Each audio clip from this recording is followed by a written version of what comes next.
કંસલ mall આવેલો છે ત્યાંથી કોઈક રાહદારીએ એક કંટ્રોલમાં વર્દી લખાવી છે કે અહીંયા કંઈક મારામારી કે ઝપાઝપીના બનાવ બની રહ્યા છે.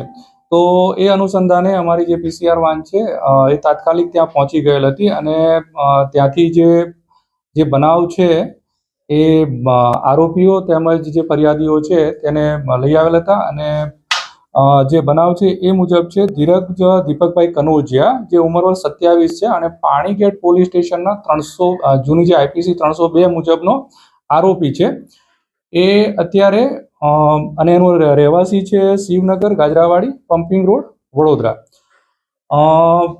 બનાવ એમ છે કે આ જે આરોપી છે એ અત્યારે ઇન્ટ્રીમ બેલ પર 18/1/25 થી 2/2/25 સુધી ઇન્ટ્રીમ બેલ પર છે અને ત્યાં કેટલાક રાહદારીઓના જે વ્હીકલ્સ છે એના કાચ તોડી નાખેલ છે, રાહદારીઓને મારામારી કરેલ છે અને ગાળાગાળી કરેલ છે. તો એ નવી બીએનએસ મુજબ અમે 118(1), 256(ખ), 351(2) અને 324(4) મુજબ ગુનો રજીસ્ટર કરવાની તજવીજ હાથ ધરેલ છે.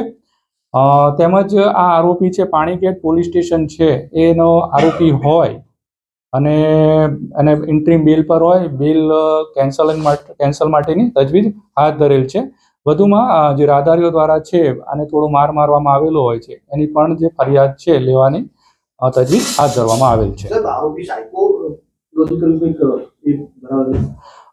આરોપીના અત્યારે જે છે અમે ટેસ્ટ કર્યા છે, એનું જે સીટી સ્કેન કરેલ છે તો એને એવી કોઈ ઇન્જરી તો નથી, પરંતુ જે સાયકોલોજીકલ ટેસ્ટ માટે છે તે આગળથી અમે એસએસજી હોસ્પિટલનો જે સાયકોલોજી વિભાગ છે ત્યાં એને રિફર કરી અને આગળનો અભિપ્રાય મેળવીશું. જે બોટલ લાવવામાં આવ્યા હતા બોટલ ક્યાંના હતા? બોટલ છે એકચ્યુઅલી એને જે એમ્બ્યુલન્સ છે એમ્બ્યુલન્સમાંથી કોઈક બોટલ લઈ લીધેલા હતા. સાહેબ કેટલી ગાડી કઈ ગાડી ને શેના માધ્યમથી તેને તોડ્યું છે?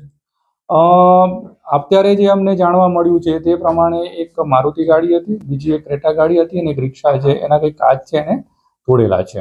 શેના માધ્યમથી સાહેબ શું હતું? એને જે આજે એની પાસે બોટલ હતી એ બોટલથી જે તોડવાનો પ્રયત્ન કરેલો હતો. એ વજરેણુ હોસ્પિટલમાંથી બોટલ લાવ્યો હોય તેવી માહિતી પ્રાપ્ત થઈ છે. તેના સ્થાનિકો કહી રહ્યા છે વજરેણુ હોસ્પિટલમાં ઘૂસ્યો હતો, તેની નર્સ પર પણ તેને હુમલો કર્યો છે તેવી માહિતી હતી. તે દિશામાં પોલીસ તપાસ કરશે, સીસીટીવી તપાસ. હા, આ જે અત્યારે ગુનો રજીસ્ટર કર્યા પછી એને આગળ ક્યાંથી એ બોટલ લાવ્યો હતો, કઈ રીતે એને કોઈ જગ્યાએ હુમલો કર્યો હતો